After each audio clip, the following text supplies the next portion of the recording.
Amin. Silakan duduk semuanya. Hari ini temanya speak in tongue. Artinya apa? Berbahasa roh. Banyak orang itu salah paham soal bahasa roh. Kalau orang besar, banyak yang gak percaya. Kalau yang namanya peristiwa Pentakosta, itu pencurahan Roh Kudus, itu bisa terjadi lagi dan lagi. Mereka pikir ya udah cuman waktu zaman itu aja sekali terus udah. Tapi ternyata kalau kita lihat di Alkitab, pencurahan Roh Kudus itu satu kali waktu Pentakosta itu, tapi kemudian ada beberapa peristiwa di mana, contoh, siapa yang ingat dengan seorang yang namanya Kornelius? Ya, beberapa ingat ya. Kornelius itu bukan orang Yahudi. Jadi mereka pikir dia nggak akan bisa percaya Tuhan Yesus. Masa juga orang di luar Yahudi bisa percaya Tuhan Yesus? Nah, Kornelius ini percaya kepada Tuhan Yesus. Terus mereka tuh lagi debat. Boleh nggak ya dia dibaptis? Kalau kita enak ya.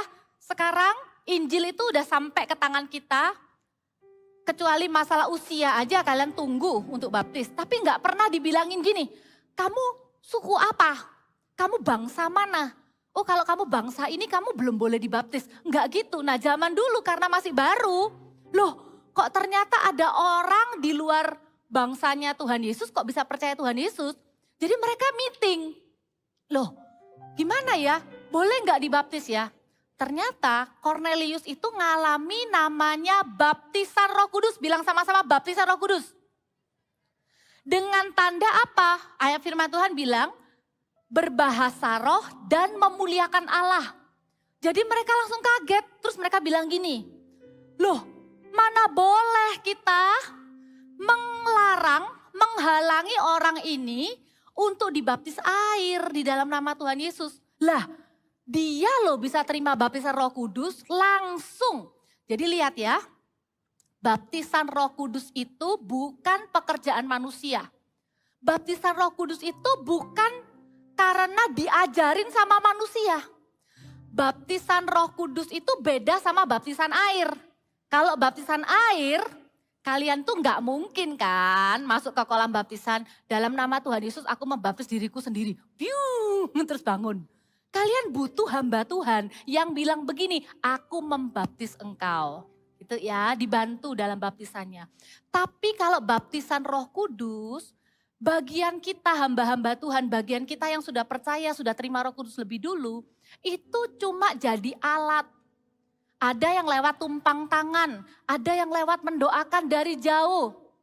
Tapi yang bisa membaptis orang percaya dengan Roh Kudus, cuman Yesus sendiri. Cuman Bapa di surga sendiri. Karena itu ndak bisa ditiru-tiru.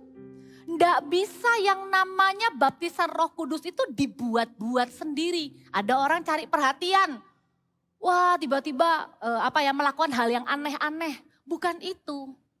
Salah satu tanda yang kelihatan dari seseorang yang mengalami baptisan Roh Kudus itu bukan rebah, bukan nangis. Itu ekspresinya, tapi tanda yang otentik, tanda yang tidak bisa ditiru-tiru, tidak bisa dipura-purain, itu adalah berbicara dengan bahasa roh. Kita lihat dulu ya, di Kisah Rasul dulu, Kisah Rasul 19. Jadi setelah peristiwanya Kornelius itu, orang-orang jadi percaya, wah ternyata orang bangsa luar waktu itu bisa terima Roh Kudus. Akhirnya Injil tuh dibawa kemana-mana. Ada yang namanya Paulus itu pergi ke satu kota namanya Efesus. Kita lihat sama-sama Kisah Para Rasul 19. Kita baca dulu 1 sampai 2. Kita baca bareng aja yuk. 1, 2, 3. Ketika Apolos masih di Korintus, Paulus sudah menjelajah daerah-daerah pedalaman dan tiba di Efesus. Di situ didapatinya beberapa orang murid. Katanya kepada mereka, baca sama-sama, sudahkah kamu menerima Roh Kudus ketika kamu menjadi percaya? Akan tetapi mereka menjawab dia, belum. Bahkan kami belum pernah mendengar bahwa ada Roh Kudus. Jadi ada sekumpulan orang di Efesus waktu itu di dalam Alkitab sudah percaya kepada Yesus, makanya namanya murid. Tapi lihat ya, perhatikan. Paulus itu kalian ingat ya, Paulus itu siapa? Paulus itu Saulus yang jahat, terus ketemu Tuhan secara langsung, punya pengalaman lihat sinar, ada suara, terus akhirnya dia percaya sama Yesus, kemudian dia penuh Roh Kudus. Pasti ya, ada sesuatu yang dialami oleh Paulus ini dalam perjalanannya yang baru saja kenal Yesus dan kenal Roh Kudus. Sehingga Paulus itu waktu ketemu orang lain di kota Efesus, pertanyaan pertamanya adalah begini.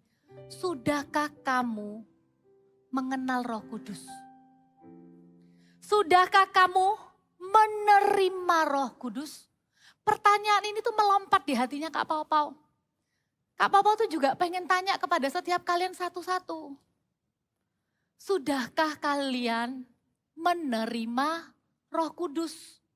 Jadi tidak cuma berhenti sampai percaya Tuhan Yesus, menerima Tuhan Yesus jadi Tuhan dan Juru Selamat, rajin ke gereja. Bahkan kalau orang di Efesus ini mereka tuh sudah dibaptis, cuma baptisannya salah, belum betul. Baptisannya masih baptisan yang lama, namanya baptisan Yohanes. Yang benar hanyalah baptisan di dalam nama Tuhan Yesus. Maka setelah itu mereka dibaptis dalam nama Yesus. Tapi ternyata Paulus gak cuma sekedar nanya, sudah tak kamu terima Roh Kudus? Mereka bilang belum. Terus mereka dibaptis kan? Ternyata Paulus juga gak berhenti, oh ya udah ya kamu sekarang sudah dibaptis ya, kamu sudah selamat. Selamat ya. Ternyata enggak. Lihat ayat selanjutnya. Ayat yang ke-6. Kita baca lagi sama-sama sampai 7. 1, 2, 3. Dan ketika Paulus menumpangkan tangan di atas mereka, turunlah Roh Kudus ke atas mereka, baca. Dan mulailah mereka berkata-kata dalam bahasa roh dan bernubuat. Jumlah mereka adalah kira-kira 12 orang. Kalau cuma satu orang, oh ya mungkin dia buat-buat. Tapi ini 12 orang. Paulus gak cuma berhenti sampai situ. Kamu udah dibaptis, udah ya. Paulus itu rindu. Setiap mereka itu menerima Roh Kudus. Dan Paulus itu tumpang tangan. Kakak bisa bayangkan ya. Waktu Paulus tumpang tangan itu hatinya Paulus tuh kayak gini loh. Hei jemaat Efesus. Aku sudah kenal Roh Kudus. Aku sudah menerima Roh Kudus. Aku sudah mengalami sendiri bagaimana rasanya hidup bersama Roh Kudus. Aku pengen kamu juga terima Roh Kudus. Aku pengen kamu juga mengenal Roh Kudus. Aku juga pengen kamu penuh Roh Kudus. Dia tumpang tangan, Roh Kudus turun. Tanda pertama dari baptisan Roh Kudus itu adalah, yang langsung kelihatan adalah bahasa roh. Dari sini kakak tahu, dengarkan baik. Baptisan Roh Kudus penting untuk kita. Baptisan Roh Kudus sangat penting untuk setiap kita. Bukan cuman karena apa ya kak ya, sistemnya orang Kristen ya kak ya, harus ke gereja, harus baptis, nanti juga harus. Bukan karena harus, tapi karena rindu. Baptisan Roh Kudus itu tidak menyelamatkan kita teman-teman. Kamu percaya Yesus, percaya kemudian dibaptis ya nanti umur 12, kamu sudah selamat. Tapi kenapa Paulus itu rindu orang di Efesus yang belum kenal Roh Kudus, itu bisa penuh Roh Kudus, bisa dibaptis dengan Roh Kudus? Karena Paulus tahu setelah orang terima Tuhan Yesus, gak langsung pergi ke surga kan? Masih ada kehidupan di dunia ini yang harus dijalani. Kenapa kok bahasa roh? Karena itu yang paling pertama kelihatan dulu ya.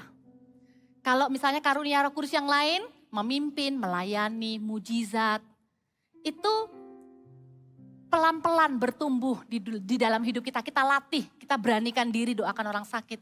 Tapi bahasa roh itu adalah tanda yang bisa langsung diterima. Dan ingat baik-baik, bahasa roh itu adalah karunia Roh Kudus. Bilang sama-sama, bahasa roh adalah karunia Roh Kudus. Artinya kita bisa punya, minta semua kita. Enggak dibilang begini. Kakak bisa bayangin Paulus tuh enggak gini loh dikumpulin. Kamu rajin baca Alkitab enggak? Enggak dicek itu dulu. Kamu kemarin habis buat dosa apa enggak? Enggak ada hubungannya dengan kebaikanmu dan kesalahanmu. Baik kita orang yang baik, yang kita merasa aku cukup taat lah. Enggak aneh-aneh lah hidupku. Ataupun kita yang struggle, kita yang tahu rasanya taat itu sulit, kita yang tahu rasanya melakukan kebenaran firman Tuhan is not that easy. Kita tahu apa yang benar tapi bolak-balik kita malah lakukan yang sebaliknya, yang salah. Baik kita yang baik maupun kita yang merasa enggak baik ataupun kita yang merasa hancur sekalian. Bahkan kita yang merasa aku enggak terlalu kenal Tuhan Yesus. Even I start to doubt Him. Aku ya disuruhlah ke gereja. Aku kadang bingung ya, jujur ya Kak ya. Aku tuh kadang sampai meragukan beneran tak Tuhan tuh ada. Termasuk orang-orang yang seperti itu. We need Holy Spirit. Kita perlu baptisan Roh Kudus di hidup kita. Baptisan Roh Kudus itu penting. Dan bahasa roh adalah tanda yang pertama yang kelihatan. Kakak bersyukur ya. Di usia kalian gini, kalian paling usia berapa ya? Under 15 ya. Itu kalian udah kenal siapa itu Roh Kudus dan kalian tuh kenal bahasa roh. Waktu Kak Popo kecil gak ada yang ajarin Kak Popo soal bahasa roh. Jadi waktu Kak Popo tuh di gereja, Kak Popo lihat orang dewasa tuh berbahasa roh, Kak Popo tuh heran. Apa sih itu? Pernah sih nyoba niru, kayak pengen tahu gitu. Tapi gak bisa lama, capek. Gak bisa ditiru ya, bahasa roh itu gak bisa ditiru. Tapi satu momen kakak kenal Roh Kudus. Nanti ya kakak ceritain ya kalau ada waktu ya. Jadi kakak percaya, bahkan kemarin siapa yang ikut kebaktian kenaikan Tuhan Yesus? Wah banyak juga yang ikut ya. Boleh deh kakak tanya dulu, siapa di sini yang sudah menerima baptisan Roh Kudus dengan tanda berbahasa roh? Baik itu di KKR, di saat teduh, kemudian belum semua ya. Kemarin waktu di kebaktian kenaikan itu, kakak tuh terharu banget. Yang terima baptisan Roh Kudus itu ya, dari anak umur 9 tahun, sampai oma-oma umur 87 tahun. Nggak ada umur yang dibilang you are too small or you are too old already. Nggak ada. It's a good news. Kakak lumayan telat. Kakak terima baptisan Roh Kudus tuh umur 15 atau 16 tahun. Siapa yang pengen terima baptisan Roh Kudus dengan tanda berbahasa lidahnya sekarang? Yes, terjadilah apa yang kamu inginkan. Minta, cuman itu aja syaratnya. Terus gunanya apa bahasa roh itu? Buat cuman dites sama kakaknya, buat pamer, pasti bukan. Ya, bahasa roh itu berguna untuk kehidupan kita karena bahasa roh itu adalah bahasa doa. Jadi bahasa roh itu bukan dipakai untuk kesaksian. Bisa nggak bayangin? Aku punya kesaksian, apa? Terus kita ngomong bahasa, oke bahasa roh. Temenmu bisa gitu langsung ya, nggak ngerti maksudnya apa. Bahasa roh itu bukan bahasa pamer, dipakai untuk berdoa dan memuji Tuhan. Ya, dan kita lihat ayatnya sama-sama kisah di 1 Korintus 14 ayat 2. Keren loh, Tuhan itu luar biasa ya. Dibilang begini, siapa yang berkata-kata dengan bahasa roh, tidak berkata-kata kepada manusia, tetapi kepada Allah. Sebab tidak ada yang seorang pun yang mengerti bahasanya. Oleh roh ia mengucapkan hal-hal yang rahasia. Jadi waktu kita berbahasa roh, kita itu sedang berdoa, berdialog dengan Tuhan. Dengan bahasa-bahasa yang gak ada yang ngerti. Kita pun gak ngerti. Apalagi iblis. Jadi kita bisa doakan apa yang jadi kehendak Tuhan dan Roh Kudus di hidup kita. Dan kita bisa doakan hal-hal yang rahasia. Yang rahasia itu contohnya apa? Masa depan kita. Kita tidak pernah tahu loh. Yang rahasia itu apa? Kehidupan orang lain. Berapa kali kalau misalnya kita mau berdoa, kita tuh kadang bingung mau ngomong apa. Ngomong sebentar aja sudah kerasa capek dan sudah tidak tahu mau ngomong apa. Atau pernah nggak doain mami? Mami lagi nangis atau mami mukanya lagi sedih banget. Atau papa pulang kantor tuh mukanya pucat, sudah capek gitu. Kita tahu papa lagi ada masalah. Kita mungkin bisa doakan sebatas gini, Tuhan berkati papa, kasih damai sejahtera. Di pekerjaannya mungkin ada masalah. Bantu ya Tuhan, amin. Ya cuma sebatas itu. Tapi waktu kita doa dengan bahasa roh, Roh Kudus itu kan tahu tentang keadaan hatinya papa, pikirannya papa, keadaan sekelilingnya, apa yang bikin papa down, sumber masalahnya apa. Waktu kita doain papa pakai bahasa roh, kita berdoa kepada Tuhan itu dengan rahasia-rahasia. Dan bukan cuman untuk mendoakan orang lain. Bahasa roh itu kenapa kok penting? Kenapa kok sampai diinginkan gitu ya? Karena ternyata bahasa roh itu juga membangun diri kita sendiri. Itu ada di ayat selanjutnya yang tadi. Lihat ya, ayat 3 dibilang gini. Kalau bernubuat, ia berkata-kata kepada manusia. Misalnya bilang gini, kamu pasti bisa. Tuhan Yesus bantu kamu. Tidak ada yang mustahil. Ucapkan firman ke temanmu, temanmu jadi dikuatkan. Tapi ayat 4, siapa yang berkata-kata dengan bahasa roh, bareng sama-sama baca, ia membangun dirinya sendiri. Oke, sampai sini lihat kakak semua. Gimana caranya membangun diri sendiri? Bahasa roh itu bantu kita membangun diri sendiri. Kalau bahasa Inggrisnya tuh edify. Apa ya? Terus kakak cari gitu ya, kurang lebih artinya edify itu artinya improve moral and intellectual. Jadi meningkatkan apa ya? Kerohanian kita dan juga kemampuan kita. Jadi bahasa roh itu akan membuat kita jadi orang yang kuat teman-teman. Kita ini bukan generasi yang dikit-dikit gampang nyerah. Kalau ada yang gampang putus asa, ayo minta sama Tuhan. Tuhan baptis aku dengan tanda berbahasa roh. Supaya apa? Supaya waktu berbahasa roh punya bahasa doa bisa membangun dirinya sendiri. Orang yang kenal Roh Kudus bisa berbahasa roh, hidupnya akan kuat. Hidupnya gak akan pernah merasa kesepian. Bahasanya gini, sejak seseorang kenal Roh Kudus, dia tidak akan pernah feel lonely and feel empty. Kalau orang tuh udah kenal Roh Kudus, gak mungkin dia itu kesepian. Kayak merasa seorang diri gitu loh. Gak ada yang mengerti, gak ada yang mendukung. Karena Roh Kudus selalu menyertai. Dan gak akan pernah empty. Kayak kosong gitu, hampa. Ngelihat hidup tuh rasanya bosen gitu. Lihat hidup tuh rasanya biasa-biasa gitu. Enggak. Kalau orang punya Roh Kudus di dalam hidupnya itu akan penuh dengan sukacita, damai sejahtera. Hidupnya itu akan penuh dengan antusias. Kak, aku tuh loh kak, sudah pernah kak ngalami baptisan Roh Kudus dengan tanda berbahasa roh. Tapi aku kok sekarang ya tetap kok kak kerasa gak semangat. Jangan-jangan kamu gak pernah bangun hubungan dengan Roh Kudus. Orang yang bangun hubungan dengan Roh Kudus berbahasa roh, mulai dengan bahasa roh ya. Kakak waktu kenal Roh Kudus itu ceritanya karena gini. Di satu kebaktian, waktu kakak itu umur 15-16an. Semua tuh lagi didoain terima bahasa roh.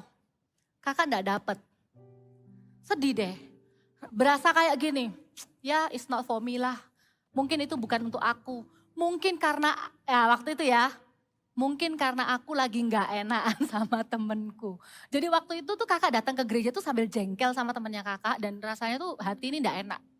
Jadi kakak langsung mikir, ya nantilah kapan kalau hidupnya sudah lebih baik. karakternya sudah lebih baik, nggak lakukan kesalahan, mungkin nanti bisa terima bahasa roh. Jadi di ibadah itu kakak nggak dapet. Tapi hamba Tuhannya waktu itu tuh datang ke kakak. Terus doain kakak, terus bisa bilang. Dia bilang 2 hal. Kakak kaget banget. Yang kedua kakak nggak kasih tahu ya. Yang pertama dia bisa bilang gini, kamu lagi ribut ya sama temenmu. Langsung kakak nunduk. Kamu sedang tengkar ya sama temenmu. Kakak langsung merinding. Ini hamba Tuhannya dari luar kota. Gak kenal sama kakak, tapi bisa ngomong, yaitu bernubuat ya. Kayak ngasih marifat, kasih tahu kakak apa yang sedang kakak alami. Nah malamnya kakak tuh masuk kamar, kakak tuh deg-degan. Kakak tuh beresin kamar, terus kakak duduk di bawah, kakak bersilah. Kakak ambil nafas gitu. Karena begini, kakak sudah siap-siap. Itu adalah hari dimana kakak itu kepengen kenal Roh Kudus. Kenapa? Karena kakak tahu, pasti Roh Kudus yang pakai orang ini untuk ngomong ke kakak. Jadi waktu itu doanya kakak tuh begini, Roh Kudus kalau engkau memang ada, aku mau kenal engkau. Roh Kudus kalau engkau memang ada, aku mau mengenalmu. Kalau kalian gak usah ngomong gitu, kalian bilang Roh Kudus aku percaya engkau ada. Aku mau mengenalmu. Bahkan kakak gak bilang baptis aku dengan Roh Kudus, enggak, karena gak ngerti. Cuman bilang aku pengen mengenalmu. Jadi kakak itu rindu banget cuman mikirin Roh Kudus. Kakak bilang haleluya, haleluya. Ada satu yang berbeda. Waktu kakak bilang haleluya, haleluya. Hatinya kakak itu tiba-tiba penuh dengan damai, sejahtera. Bibirnya kakak itu bergetar. Tiba-tiba kakak tuh berdoa dengan bahasa baru. Kinabarabaya rabahan dibikanda barabahan dibikanda baya rabaka rabaya rabasikira baya rabaka. Cuman karena baru pertama kali kakak belum bisa kontrol. Jadi kakak itu bayangin ya, lagi duduk, ngangkat tangan, terima bahasa roh pertama kali dan tambah lama tambah keras. Kinada baya rabaka rabaya rabahanda baya rabasikira dibina baya rabah. Hina baya rabaka rabah. Keluar tambah lama tambah keras. Kakak tuh air matanya ngalir. Bukan lagi mikir bencana temenku gitu, bukan. Tapi ngalir aja, tapi hati ini damai gitu. Kakak tuh kayak sedang dialog sama Tuhan. Hati ini penuh dengan damai. Tanpa kakak tahu, pintu kamarnya kakak tuh digebrak-gebrak. Pau! Kakak terus bilang, pintu kamarnya kakak tuh digebrak-gebrak. Pau! Pau! Pau! Gitu. Ternyata papa mamanya kakak. Papa mamanya kakak gak kenal Roh Kudus. Gak pernah tahu Roh Kudus itu apa. Jadi ya ingat ya, Roh Kudus itu tertib. Bukannya tiba-tiba kakak langsung berdiri terus tengking mamanya kakak ya. Begitu kakak dengar ada yang ketuk, kakak langsung Tuhan terima kasih gitu ya. Pamit ya Tuhan dipanggil papa mama gitu ya, kurang lebih ya. Terus kakak buka pintu, papanya kakak itu muara besar. Apa-apaan itu? Nggak usah ke gereja lagi, nggak usah jadi orang Kristen kalau kayak gitu modelnya. Nah kakak tuh orangnya manis, percaya ya. Nggak pernah dimarahi sama papa. Itu adalah marahnya papa yang paling besar di hidupnya kakak. Muara pitam. Kakak itu bisa dengan tenang bilang gini, papa dilawat Tuhan. Papanya kakak nggak ngerti. Gak ada. Bener setelah itu kakak dihukum. Mungkin beberapa bulan ya, udah nggak boleh ke gereja lagi. Tapi sejak peristiwa itu, hidupnya kakak sebagai anak Tuhan nggak pernah sama. Masih tetap bisa berbuat dosa? Bisa. Tapi satu, kakak enggak pernah sendirian.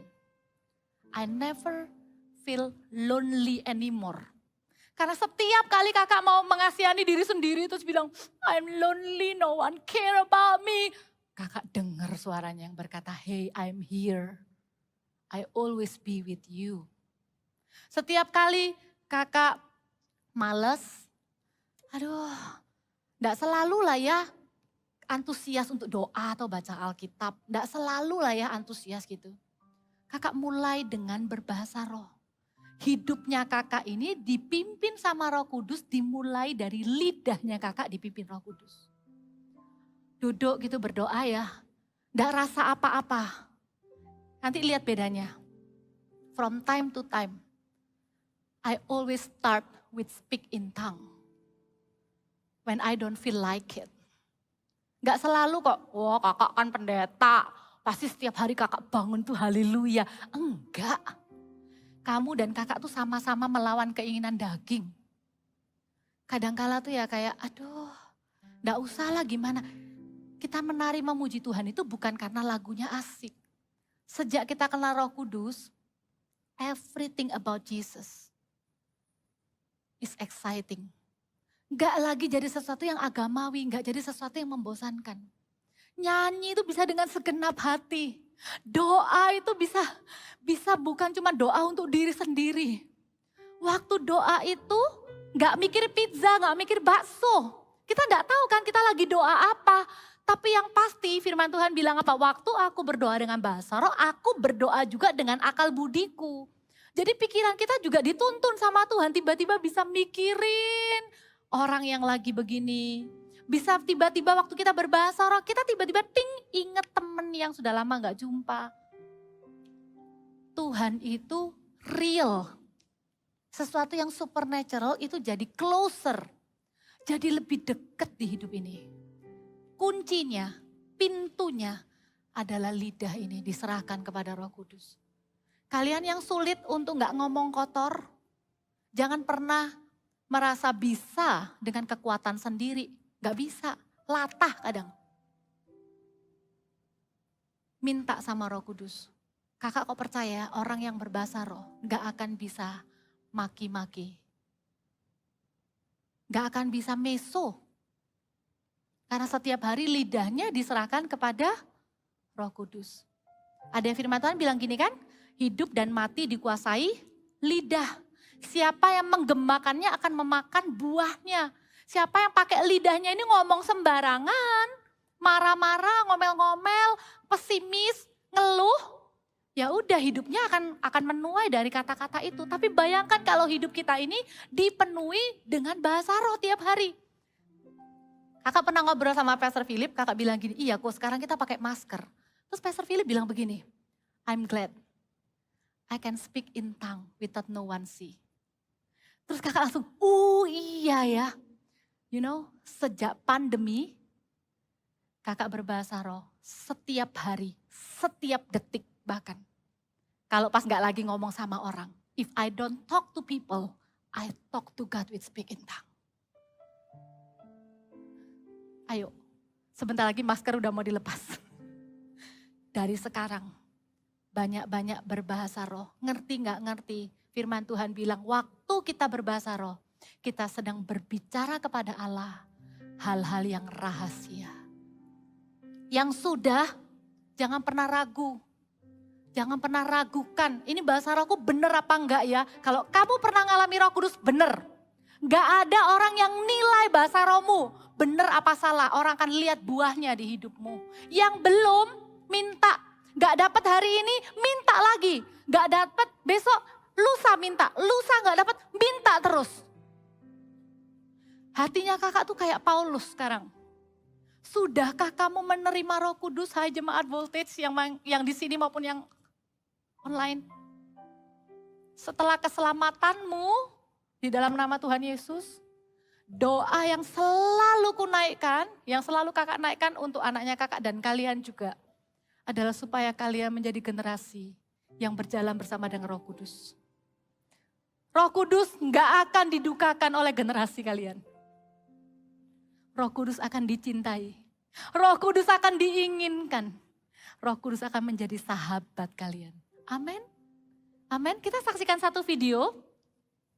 Ini laporan kemenangan. Kemarin waktu KKR menjadi anak Bapak kan ada yang on-site live streaming. Kalau kita kan di sini.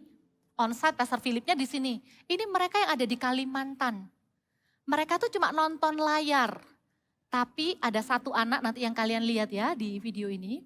Itu 2 jam dari satu kota yang jauh dari tempatnya ini karena di kotanya belum ada GMS-nya. Makanya kita doain ya 1000 gereja lokal tuh bener-bener kejadian. Mereka tuh pengen banget ada GMS di kotanya tapi belum bisa. Jadi mereka pergi 2 jam naik speedboat untuk bisa nyampe ke kota ini. Lihat sama-sama videonya ya. Habis ini kita berdoa.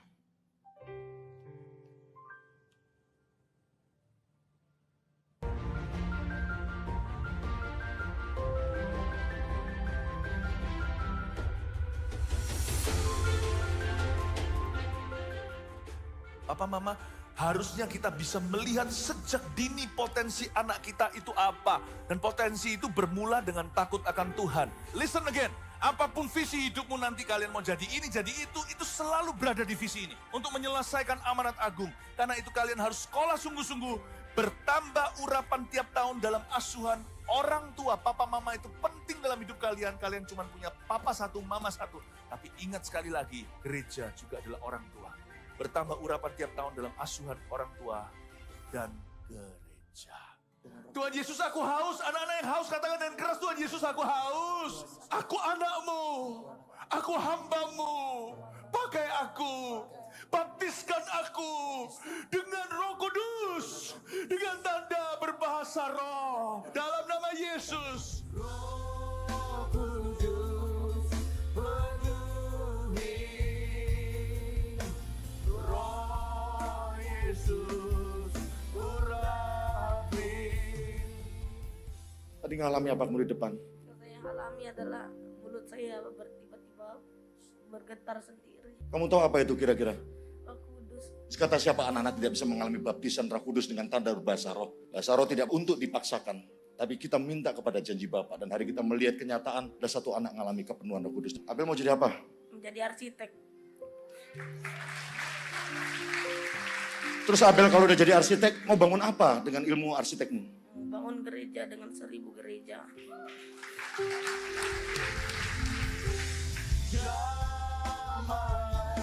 Setiap hati kami mengalirlah sekarang Roh Kudus. Yesus. Setelah selesai, itu kan kakak tanya sama gembala di sana. Jadi anak ini tuh udah ikut MSJ online. Waktu kelas MSJ online ada baptisan Roh Kudus, anak ini minta tapi belum dapet. Tapi pengen terus. Yang penting pengen terus. Yang belum pengen terus. Yang belum inginkan terus. Inginkan Roh Kudus. Dipenuhi Roh Kudus dengan tanda berbahasa roh. Yang sudah nyalakan terus. Pakai terus di dalam doa. Biarkan hidupmu dipimpin Roh Kudus dimulai dari lidahmu yang dipenuhi oleh Roh Kudus dengan tanda berbahasa lidah. Amin. Ya, kita berdoa sama-sama. Yuk kita berdiri. Semuanya berdiri. Kita angkat tangan sama-sama. Kalian yang sudah bisa bahasa roh, nanti kalian berdoa terus ya dengan bahasa roh. Enjoy aja, nggak usah lihat kiri kanan. Kalau kalian lihat ya, kenapa ya kok orang yang ketemu Roh Kudus rata-rata kok pasti nangis ya? Dengar ya, air mata tuh mengalir. Mungkin memang nangis karena hati ini terharu. Tapi hati ini tuh damai sejahtera. Hati ini tuh beda. Lebih baik di luar nangis, tapi hati ini penuh dengan Roh Kudus, penuh dengan damai sejahtera. Cinta Tuhan, nangis tuh karena cinta sama Tuhan. Terus begitu lihat orang lain tuh bisa punya hati cinta sama orang lain. Daripada kita jaim, ketawa-ketawa, tapi hati kita yang terdalam, nangis, kesepian, empty, rasa nggak mampu. Tapi Tuhan tuh baik. Waktu kita nggak mampu lakukan apa-apa, karena itulah alasan Roh Kudus diberikan untuk jadi penolongnya kita. You don't have to fight alone. You don't have to face every struggle alone. You don't have to grow alone. Because we have Holy Spirit. Amen.